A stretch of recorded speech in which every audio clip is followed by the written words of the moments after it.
وأشهد أن لا إله إلا الله وحده لا شريك له وأشهد أن محمدا عبده ورسوله يا أيها الذين آمنوا اتقوا الله حق تقاته ولا تموتن إلا وأنتم مسلمون يا أيها الناس اتقوا ربكم الذي خلقكم من نفس واحدة وخلق منها زوجها وبث منهما رجالا كثيرا ونساء واتقوا الله الذي تساءلون به والأرحام إن الله كان عليكم رقيبا يا أيها الذين آمنوا اتقوا الله وقولوا قولا سديدا يصلح لكم أعمالكم ويغفر لكم ذنوبكم ومن يطع الله ورسوله فقد فاز فوزا عظيما أما بعد அல்லாஹ்வுடைய அடியார்களே, அன்புக்குரிய சகோதரர்களே, இந்த மார்க்கம் அல்லாஹ்வுடைய மார்க்கமாகும். இந்த மார்க்கத்தில் அதிக முக்கியத்துவம் அல்லாஹ்வுக்குத்தான் கொடுக்கப்படும்.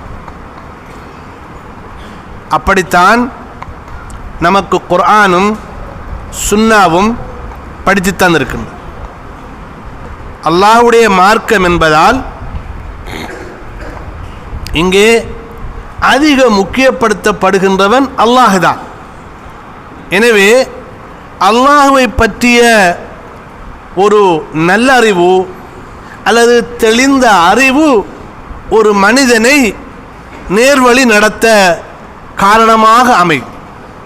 ரசூலுல்லாஹி ஸல்லல்லாஹு அலைஹி வஸல்லம் அவர்கள் சொல்லுகிறார்கள், இன்னி அஅலமுக்கும் பில்லாஹி வ அத்காக்கும், நிச்சயமாக நான் உங்கள் அனைவரிலும் அல்லாஹ்வை நன்கு அறிந்தவனாக இருக்கிறேன்.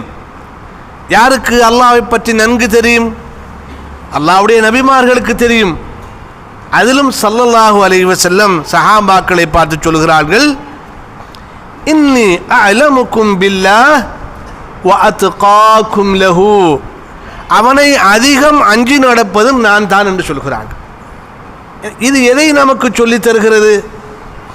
நமக்கு அல்லாஹ்வை பற்றி தெரிய வர அவனுக்கு அடிபணிந்து நடக்கக்கூடிய உண்மையான ஒரு அடியானாக, உண்மையான ஒரு அபுதாக இருக்கக்கூடிய அந்த பக்குவம் நம்மில் அதிகரிக்கும். எனவே அன்புக்குரிய சகோதரர்களே, நமது படிப்பு, நமது ஓதல், நம்முடைய இன்ன பல செயற்பாடுகளின் மூலமாக நாங்கள் எதுவாக இருக்க வேண்டும் என்றால் அல்லாஹ்வுக்கு அடியானாக இருக்க வேண்டும். நபிமார்களை பற்றி அல்லாஹ் சொல்லும்போது, ரசூலுல்லாஹி ஸல்லல்லாஹு அலைஹி வஸல்லம் அவர்களை பற்றி சொல்லும்போது அல்லாஹ் ஒரு புதினமான வார்த்தையை பயன்படுத்துகிறான். அபிதினா, அல்லாஹ் சொல்கிறான், வ இன் குன்தும் ஃபீ ரைபின் மிம்மா நஸல்னா அலா அப்தினா, எங்களுடைய அபிதின் மீது இறக்கியது என்று அல்லாஹ் குறிப்பிடுகின்றார். சுப்ஹானல்லதி அஸ்ரா பி அப்திஹி, தன்னுடைய அபுதை வழி நடத்திய, இரா வழி நடத்திய அல்லாஹ் தூய்மையானவன் என்று சொல்கிறான். நீங்கள் குர்ஆனை ஓதும் போது நீங்கள் பார்த்தீர்கள் என்றால் அன்புக்குரிய சகோதரர்களே, நண்பர்களே, அல்லாஹ் நபிமார்களை பற்றி சொல்லும்போது இபாதுனா, எங்களுடைய அடியார்கள், என்னுடைய அடியான் என்றுதான் அதிகம் அல்லாஹ் சுப்ஹானஹு வ தஆலா பேசுகிறான். இதனுடைய ரகசியம் என்ன? உண்மையிலே அல்லாஹ் எதை விரும்புகிறான் என்றால், ஒரு அடியான் அல்லாஹ்வுக்கு நல்ல அடியானாக, நல்ல அபுதாக இருப்பதை அல்லாஹ் நேசிக்கிறான். தன்னுடைய தூதர்களுக்கு நிறைய பெயர்கள் இருக்கும்போது, தன்னுடைய தூதர்களுக்கு நிறைய தகுதிகள் இருக்கும்போது அல்லாஹ் சுப்ஹானஹு வ தஆலா குர்ஆனிலே அவர்களை தன்னுடைய அடிமைகள், தன்னுடைய அடியார்கள் என்றுதான் அல்லாஹ் அழைக்கிறான். எனவே இந்த உபூதியத் என்று சொல்லுகின்ற அல்லாஹ்வுக்கு அடிமையாக நடக்கின்ற இந்த தன்மை இருக்கின்றது அல்லவா, இது அல்லாஹ் மிகவும் விரும்புகின்ற ஒரு தன்மை. எனவே நாம் நம்முடைய அல்லாஹ் மார்க்கமாக்கிய இபாதத்துகளாக இருந்தாலும் அல்லது நாம் மற்றவர்களுடன் பழகுகின்ற விதத்தில் நாம் நடந்து கொள்கின்ற விதமாக இருந்தாலும், நமது தொழில்துறையாக இருந்தாலும், எப்போதும் நாம் நம்மில் அவதானிக்க வேண்டிய விஷயம், நான் அல்லாஹ்வுக்கு அபுதாக இருக்கிறேனா என்பதை நாங்கள் கூர்ந்து அவதானிக்க வேண்டும். எவ்வளவு வாழ்க்கையில் நாம் எவ்வளவு தூரம் அல்லாஹ்விற்கு அடிமையாக, அல்லாஹ்விற்கு அபுதாக இருக்கிறோமோ அந்த அளவு அல்லாஹ்விடத்திலே நம்முடைய அந்தஸ்துகள் உயர்ந்து கொண்டே இருக்கு. எனவே இந்த உபூதியத் என்று சொல்லுகின்ற அல்லாஹ்வுக்கு அடிமையாக இருக்கின்ற தன்மை நம்மில் வர வேண்டும் என்பதை நீங்கள் ஆழ் மனதில் பதித்துக் கொள்ள வேண்டும். இந்த நிலை ஒரு மனிதனின் உள்ளத்தில் உறுதியாகும் போது அது உறுதியாக அவன் இந்த உலகத்தை பார்க்கின்ற விதம் வித்தியாசமாக அமையும். நான் அல்லாஹ்வுடைய ஒரு அடிமை என்ற நிலை ஒரு உள்ளத்திலே வரும்போது அவனை பார்க்கின்ற விதமும், அவன் பிறரை பார்க்கின்ற விதமும், அவன் இந்த பிரபஞ்சத்தை பார்க்கின்ற விதமும் நிச்சயமாக மாறும். இவரை பார்க்கும்போது நான் அடியான், அவரும் அல்லாஹ்வுடைய ஒரு அடியான் என்ற ஒரு நல்லுணர்வு நமக்கு இருக்கும். நான் எப்படி அல்லாஹ்விற்கு அடிமையோ அவரும் இதே போல அல்லாஹ்விற்கு அடிமை என்ற ஒரு நிலை நமது உள்ளத்தில் வரும். அது ஆடு மாடு நாய் பூனை போன்ற விடயங்களாக இருந்தாலும் இவைகள் அல்லாஹ்வுடைய அடிமைகள் என்ற அந்த உணர்ச்சி நம்மில் ஏற்படும் போது அவைகளுடன் நான் அல்லாஹ்வுக்கு பொருத்தமாக நடக்கின்ற அந்த பண்பை என்னிடத்தில் வளர்த்துக் கொள்வேன். எப்பொழுது ஒரு மனிதனிடத்தில் உபூதியத் என்று சொல்லுகின்ற அந்த அபுதாக இருக்கின்ற தன்மை குறைய குறைய அவன் பாவங்களிலும் இறை நிராகரிப்பிலும் இறைவனுக்கு அல்லாஹ்வுக்கு இணை வைப்பதிலும் அவனை ஈடுபடுத்துகின்றான். நீங்கள் பார்க்கலாம், குர்ஆன் நமக்கு வரலாறுகளை பாடமாகத்தான் சொல்லித் தருகின்றது. அல் குர்ஆன் வரலாற்றை எங்கிருந்து தொடங்குகிறது தெரியுமா? ஆதம் அலைஹிஸ்ஸலாத்து வஸ்ஸலாம் அவர்கள் படைக்கப்பட்டதிலிருந்து நமக்கு வரலாற்றை குர்ஆன் சொல்லித் தருகிறது. என்ன நடக்கிறது? அல்லாஹ் சுப்ஹானஹு தஆலா ஆதம் அலைஹிஸ்ஸலாத்துக்கு சுஜூது செய்யுமாறு அங்கிருந்தவர்களை பணிக்கிறான். மலக்குமார்கள் உடனடியாக சுஜூது செய்து விட்டார்கள். இப்லீஸ் சுஜூது செய்ய மறுக்கிறான். என்ன நடக்கிறது? அவன் உண்மையிலே அவனுடைய உபூதியத்தை மறந்து விட்டான். தான் அல்லாஹ்வுடைய ஒரு அடிமை என்பதை அவன் மறக்கிறான். தான் பெரிய ஆள் என்று நினைக்கிறான். குர்ஆன் என்ன சொல்லுகிறது? அபா வஸ்தக்பர, அவன் செய்ய மறுத்து பெருமை அடித்தான். மலக்குமார்கள் தங்களுடைய உபூதியத்தை உடனடியாக வெளிக்காட்டினார்கள். நீ எங்களுடைய ரப்பு, நீ எதை சொன்னாலும் நாங்கள் செய்வோம். அப்ப அல்லாஹ் அந்த சுஜூதுடைய சம்பவத்தை சொல்லும் போது அல்லாஹ் சொல்லுகிறான், ஃபஸஜது, அல்லாஹ் சொன்னதும் அவர்கள் சுஜூது செய்தார்.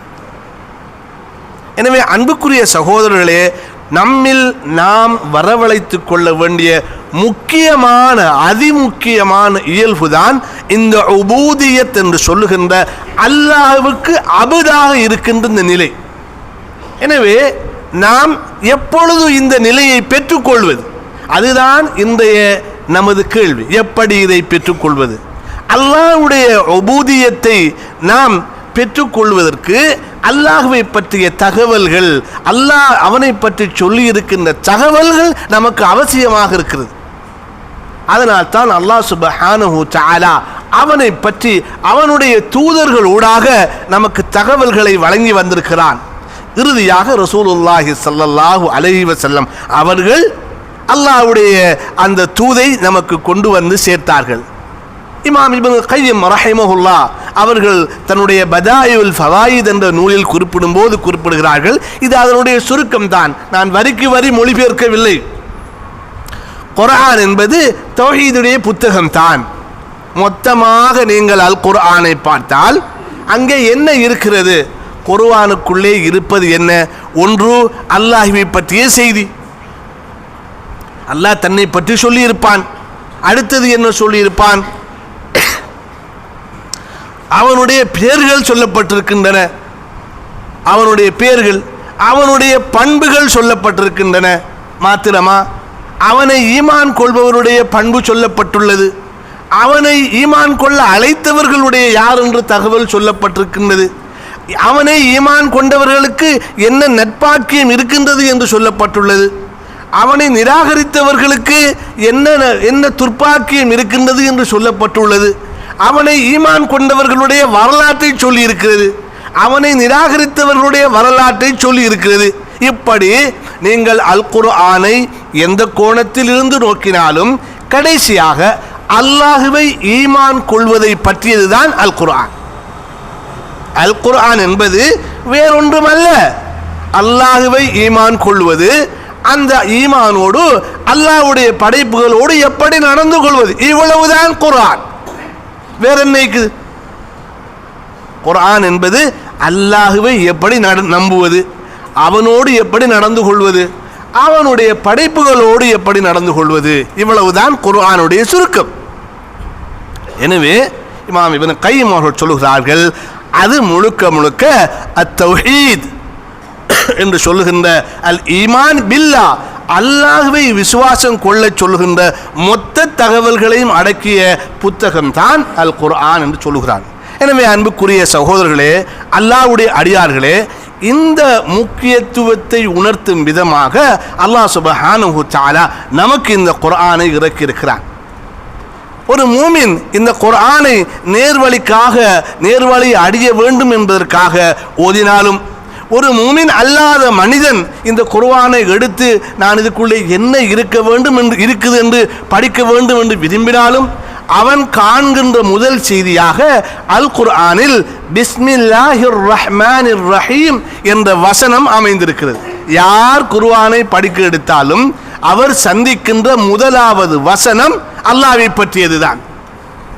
பிஸ்மில்லாஹிர் ரஹ்மானிர் ரஹீம் என்ற வசனம் தான் முதலாக குர்ஆனில் எழுதப்பட்டிருப்பதை எல்லோரும் அவதானிக்க முடியும். இந்த பிஸ்மில்லாஹிர் ரஹ்மானிர் ரஹீம் குர்ஆனில் மொத்தமாக 114 இடங்களில் எழுதப்பட்டுள்ளது. அல் குர்ஆனுடைய 113 சூறாக்களுக்கு முன்னராகவும் சூரத்து நம்ல் என்ற அத்தியாயத்தில் ஒரு வசனத்தினுடைய பகுதியாகவும் மொத்தமாக பிஸ்மில்லாஹிர் ரஹ்மானிர் ரஹீம் என்ற வசனம் அல் குர்ஆனுடைய பிரதியிலே 114 இடங்களில் அமைந்திருக்கிறது. நீங்கள் குர்ஆனை ஆராய்ச்சி செய்து பார்த்தால் அல் குர்ஆனில் திரும்ப அதிகம் சொல்லப்பட்ட வசனம் இதுவா.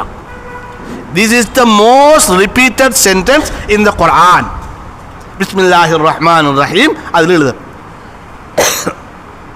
அன்புக்குரிய சகோதரர்களே, இந்த பிஸ்மில்லாஹிர் ரஹ்மானிர் ரஹீம் நமக்கு எதை சொல்ல வருகிறது என்பதை நாங்கள் நன்கு புரிந்து கொள்ள வேண்டும்.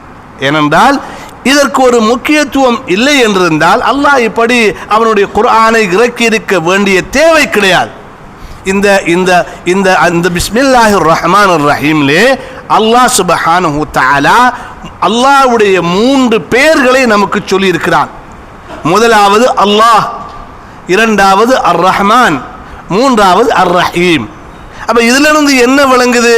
அல்லாஹ் சுப்ஹானஹு தஆலாவிடத்திலே அவனுடைய பெயர்கள் முக்கியமானவை என்று நமக்கு விளங்குதா இல்லையா? அவனுடைய பெயர்கள் தான் அவனுடைய பிரதானமான விஷயம். ஏன் அல்லாஹு தஆலா அந்த வசனத்தை அவனுடைய பெயர்களை வைத்தே தான் ஆரம்பிக்கிறான்.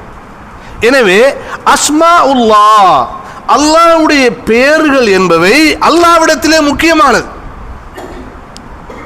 அதே போல அடியார்களுக்கும் முக்கியமானது. ஏனென்றால் அடியார்கள் அவனை இந்த பெயர்களூடாகத்தான் புரிந்து அவனுடனும் அவனுடைய படைப்புகளோடும் நடக்க இருக்கிறார்கள். நாம் அல்லாஹ்வை புரிந்தோமோ அப்படித்தானே நாங்கள் அல்லாஹ்வுடன் நடப்போம். உலகத்தில் இது ஒரு பொதுவான நடைமுறை. இப்போ நாங்கள் ஒரு சின்ன பிள்ளையோட எப்படி நடக்கும், ஒரு பொடியனோடு எப்படி நடக்கும், ஒரு வளர்ந்த மனிதரோடு எப்படி நடக்கும், ஒரு அதிகாரத்தில் உள்ளவரோடு எப்படி நடக்கும், ஒரு பணக்காரரோடு எப்படி நடக்கும், ஒரு ஏழையோடு எப்படி நடக்கும்ங்கிறது எதை வச்சு நாங்கள் முடிவெடுக்கிறோம்? எங்களுடைய புரிதல்கள். இவரோட நாம் இப்படித்தான் நடக்கும், இவரோட நாங்கள் இப்படித்தான் நடக்கும் என்று ஒருவரை பற்றிய புரிதல் தான் நம்மளுடைய முஆமலா, நம்மளுடைய நடத்தை அவரோடு எப்படி அமைய போகிறது என்பதை நிர்ணயிக்கின்ற ஒரு பெரும் சக்தியாக இருக்குது. எனவே அல்லாஹுவை நாங்கள் புரிய புரிய புரிய அல்லாஹ்வோடு எப்படி நடக்க வேண்டும் என்பதும் நமக்கு தெளிவாகும். அல்லாஹ்வுடைய படைப்புகளோடும் நாம் எப்படி நடக்க வேண்டும் என்பது தெளிவாகும். எனவே அன்புக்குரிய சகோதரர்களே, அல்லாஹுவையும் அல்லாஹ்வுடைய பெயர்களையும் அல்லாஹ் முக்கியத்துவப்படுத்துகிறான். அதனால் அல்லாஹ் சுப்ஹானஹு வ தஆலா அல் குர்ஆனிலே அவனுடைய இந்த 3 பெயர்களையும் திரும்ப திரும்ப 114 இடங்களில் அல்லாஹ் சொல்லியிருக்கிறான். இந்த வசனத்தை கொண்டு பிஸ்மில்லாஹிர் ரஹ்மானிர் ரஹீம்.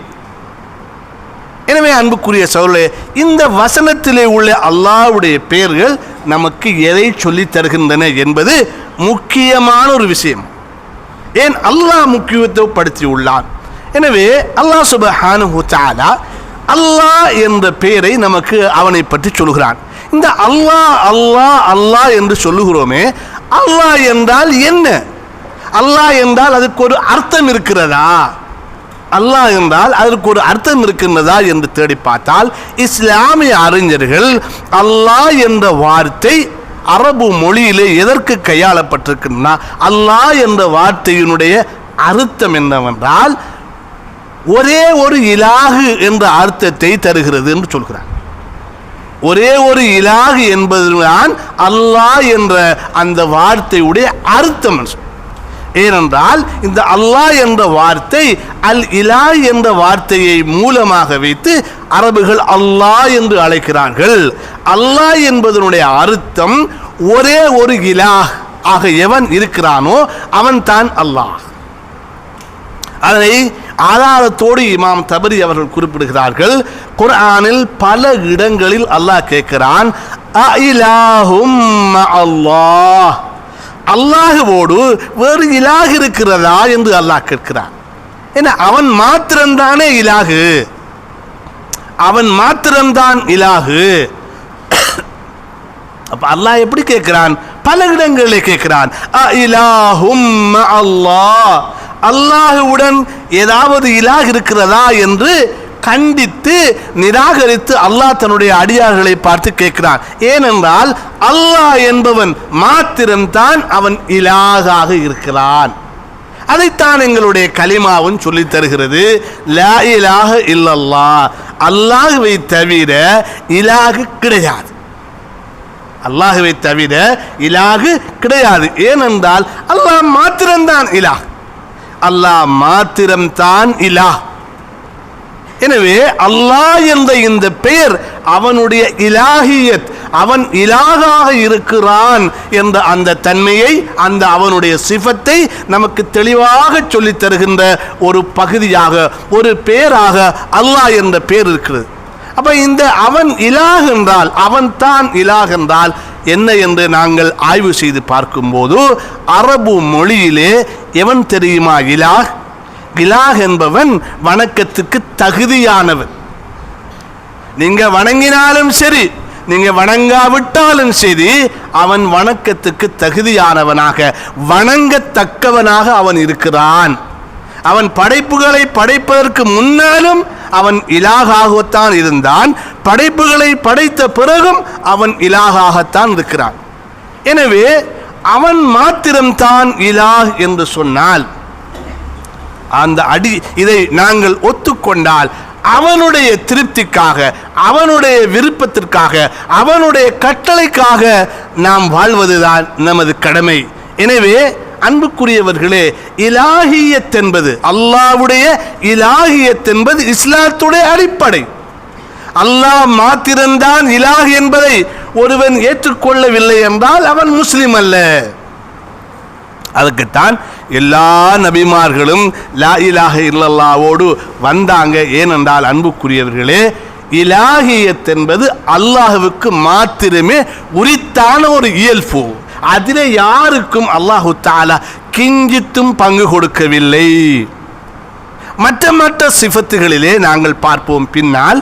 அறிவு, பார்வை, கேள்வி, இரக்கம் போன்ற இயல்புகள் அல்லாஹ் கொஞ்சம் கொஞ்சம் அடியார்களுக்கு கொடுத்திருக்கிறான். அடியார்கள், அவன் பார்வை உடையவனாக இருக்கிறான், அடியார்களுக்கும் பார்வையை கொடுத்திருக்கிறான். அவன் இரக்கம் உள்ளவனாக இருக்கிறான், அடியார்களுக்கும் இரக்கம் என்ற இயல்பை கொடுத்திருக்கிறான். ஆனால் அவனுடைய இரக்கமும் நம்மளுடைய இரக்கமும் ஒன்றல்ல, அவனுடைய பார்வையும் நமது பார்வையும் ஒன்றல்ல, அவனுடைய அறிவும் நமது அறிவும் ஒன்றல்ல. ஏன் அல்லாஹ் சொல்லுகிறான், லைஸ கமிஸ்லிஹி ஷை, அவன் எதை போன்றும் இல்லை, எதுவும் அவனைப் போல கிடையாது. எனவே அல்லாஹ் சுப்ஹானஹு வ தஆலா சிஃபத்துகளிலே பார்வை, கேள்வி, அறிவு, இரக்கம் போன்ற அந்த பண்புகளில் அற்பமாக அடியார்களுக்கு கொடுத்திருந்தாலும் இலாஹியத்திலே யாருக்கும் அல்லாஹு தஆலா கொஞ்சம் கூட கொடுக்கவில்லை. இதை நாங்கள் தெளிவாக புரிந்து கொள்ள வேண்டும். எனவே லா இலாஹ இல்லல்லாஹ் என்ற அந்த அர்த்தத்தை உணர்த்தும் பெயராகத்தான் அல்லாஹ் என்ற பெயர் அமைந்திருக்கிறது, அல்லாஹ் என்ற பெயர் இருக்கின்றது. எனவே அன்புக்குரிய சகோதரர்களே, அல்லாஹ் என்பதை நாங்கள் நினைக்கும் போது எங்களுடைய மனதில் என்ன வர வேண்டும் என்றால், என்னுடைய செயல்கள், என்னுடைய இபாதத்துகள் எல்லாமே அவனை மையப்படுத்தித்தான், அவனுடைய திருப்தியையும் அவனுடைய கூலியையும் அவனுடைய மன்னிப்பையும் எதிர்பார்த்துத்தான் நான் இயங்க வேண்டும் என்பது நாம் ஆழ் மனதில் நாம் பதித்துக் கொள்ள வேண்டும். ரசூலுல்லாஹி ஸல்லல்லாஹு அலைஹி வஸல்லம் அவர்கள் சொல்கிறார்கள், அல்லாஹு தஆலா யன்துரு இலா குலூபிக்கும் வ அமாலிக்கும், அல்லாஹு தஆலா உங்களுடைய உள்ளங்களையும் உங்களுடைய இதயங்களையும் உங்களுடைய செயல்களையும் அல்லாஹ் பார்க்கிறான் என்று அல்லாஹ்வுடைய தூதர் ஸல்லல்லாஹு அலைஹி வஸல்லம் அவங்க சொல்றாங்க. எனவே அன்புக்குரிய சகோதரர்களே, அதிகம் அதிகம் அதிகம் அதிகம் அல்லாஹ் என்ற பெயர் சொல்லப்படும் போது அவனுடைய இலாஹியத், அவன் தான் இலாஹ் என்ற எண்ணம் நம்முடைய உள்ளத்திலே ஆர்ப்பரிக்க வேண்டும். அதை வைத்துத்தான் நமது செயல்களை நாங்கள் நிர்ணயம் செய்ய வேண்டும். அதனால் அல்லாஹ் சுப்ஹானஹு வ தஆலா ஏன் அல்லாஹ் என்று அவர்கள் சொல்லப்பட்டால், அல்லாஹ்வுடைய அத்தியாயங்கள் அவர்களுக்கு ஓதப்பட்டால் அவர்களுக்கு ஈமான் கூடும் என்று அல்லாஹ் சுப்ஹானஹு வ தஆலா சொல்கிறார்.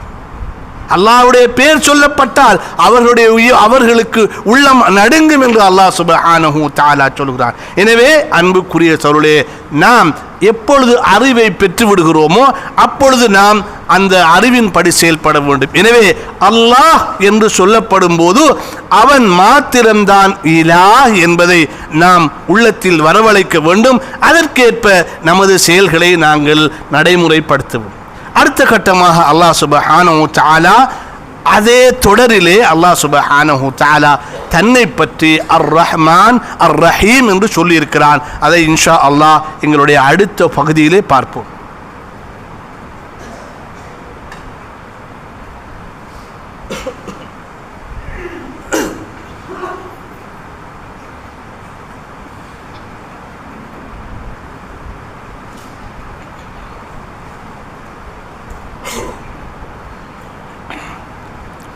إن الحمد لله نحمده ونستعينه ونستغفره ونعوذ بالله من شرور أنفسنا وسيئات أعمالنا من يهده الله فلا مضل له ومن يضلل فلا هادي له وأشهد أن لا إله إلا الله وحده لا شريك له وأشهد أن محمدا عبده ورسوله أما بعد.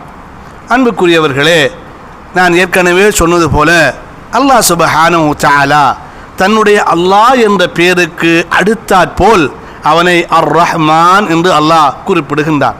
இதிலே நாங்கள் மிகவும் ஆழமான ஒரு புரிதல் எங்களிடத்தில் இருக்க வேண்டும். ஏனென்றால் இந்த ரஹ்மத் என்ற இயல்பு அல்லாஹ்வுடைய ஒரு பிரதானமான ஒரு இயல்பாக குர்ஆன் நமக்கு சொல்கிறது. எப்படி அல்லாஹ் சொல்கிறான், குலிதுல்லாஹ அவிதுர் ரஹ்மான், அல்லாஹ் என்று அழையுங்கள் அல்லது அர் ரஹ்மான் என்று அழையுங்கள் என்று அல்லாஹ் கொடுக்கின்றான். அந்த அல்லாஹ் என்ற பேரோட அல்லாஹ் சுப்ஹானஹு வ தஆலா இந்த ரஹ்மத் என்ற அந்த ரஹ்மான் என்ற பேரை நிறைய இடத்துல அல்லாஹ் இணைத்திருக்கிறான். அன்புக்குரிய சகோதரர்களே, அதே போல குர்ஆனிலே அல்லாஹ் என்ற வார்த்தைக்கு பேருக்கு பகரமாக பாவிக்கப்பட்ட ஒரே பேர் அர் ரஹ்மான் தான். உதாரணமாக அர் ரஹ்மான் அல்லமல் குர்ஆன், அர் ரஹ்மான் அல்லமல் குர்ஆன். இங்கே அர் ரஹ்மான் என்று சொன்னது யாரை? அல்லாஹ்வை. அல்லது அர் ரஹ்மான் அலல் அர்ஷி இஸ்தவா, இங்க அரிசிலே அல்லாஹ் உயர்ந்தான் என்று சொன்னது ரஹ்மான் என்றது யாரை? அல்லாஹ் வைத்தான். இப்படியான இடங்கள்ல அல் கஃபூர் என்றோ அல் வதூத் என்றோ அல் அல் அசீஸ் என்றோ அல் ஜப்பார் என்றோ அல்லாஹ் சொல்லல. குர்ஆனை நீங்க போய் பாருங்க. இந்த அல்லாஹ் என்று எங்கெங்கெல்லாம் பாவிக்கணுமோ அந்த இடங்கள்ல சில இடங்கள்ல அல்லாஹ் சுப்ஹானஹு வ தஆலா அர் ரஹ்மான் என்ற வார்த்தையை பாவித்திருக்கிறார். இது போல வேற எந்த அல்லாஹ்வுடைய பெயரையும் அல்லாஹ் குர்ஆன்ல பாவிக்க. அந்த அளவுக்கு அர் ரஹ்மான் என்ற பெயர் அல்லாஹ்விடத்திலே மிக முக்கியமானது. சொல்றது புரியுதா உங்களுக்கு?